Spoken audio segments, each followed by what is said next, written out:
टीना जी, जयपुर से। राधे राधे। राधे राधे महाराज जी। महाराज जी, क्या आप मुझे अपने जीवन के अनुभव से कुछ सीख दे सकते हैं?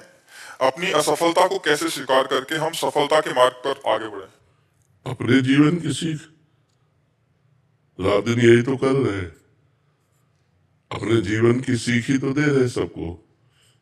जितना प्रवचन है, जितना एकांतिक है, जितना आपसे मिलना जुलना है, वो अपने जीवन की ही सीख देने के लिए तो मिल रहे हैं। अपने जीवन की अनुभव वाली बातें ही बताने के लिए दे रहे हैं।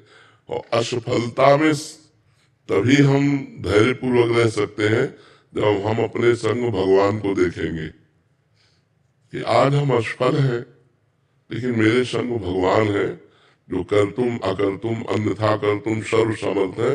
तो असफलता में भी मुस्कुरा करके आगे निकल सकते हैं। यदि हमने भगवान को ना मानकर अपना किसी इंसान को अपना माना तो हम फिर हार जाएंगे, फिर हम क्लेशित हो जाएंगे। अगर भारी से भारी असफलता है, देखो भक्तों के चरित्र पढ़ के देखो, भारी से भारी विपत्ति है, असफलता है, लेकिन वो भगवान को अपना माने हुए एक दिन वो असफलता को रौंदते हुए सफलता में पहुंच जाते। कई कई दिन सुदामा जी को भोजन नहीं मिलता, लेकिन श्री कृष्ण को अपना मानते हैं। तो एक दिन जैसी द्वारिकापुरी वैसी ही सुदामापुरी की रचना हुई कि नहीं हुई? कितने ऐसे भक्तों के पावन चरित्र है। तो हमें लगता है यदि हम भगवान को अपने संग रखें तो भारी से भारी असफलता भी हम सहज में पार कर सकते हैं। जैसे आपने हमारे अनुभव के विषय में पूछा, तो बचपन से लेकर जीवन भर हम कष्ट भोगते रहे, अब भी भोग रहे हैं। कितनी परेशानियां हैं, लेकिन आपको कहते हैं 100% हम आनंद में रहते हैं।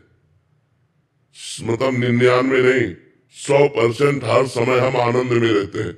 अब ये प्रसन्नता अगर भगवान न हो तो नहीं टिक सकती, क्योंकि फिर तो परेशान हो गए।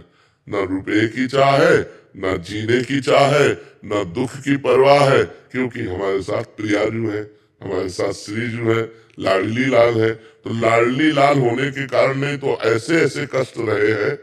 कई कई दिन भोजन नहीं, जैसे काशी के घाटों में है ना, कई कई दिन भोजन नहीं, गर्मी भीषण पड़ रही है, रात्रि में शयन करो घाट में तो 2 बजे रात्रि तक तो वो बिल्कुल आग जैसे तपते हैं पत्थर, और 2 बजे उठ के बैठ जाना है, फिर नहा करके काशी विश्वनाथ जी को जल चढ़ाना, अपनी दिनचर्या करना।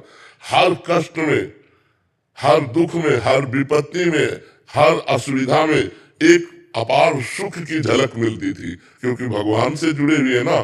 तो उसी के कारण हर दुख को पार कर गए, हर कष्ट को पार कर गए, हर भय को पार कर गए। तो जो भी दुख भय चिंता शोक से पार होना चाहे वो भगवान को अपना साथी बना ले।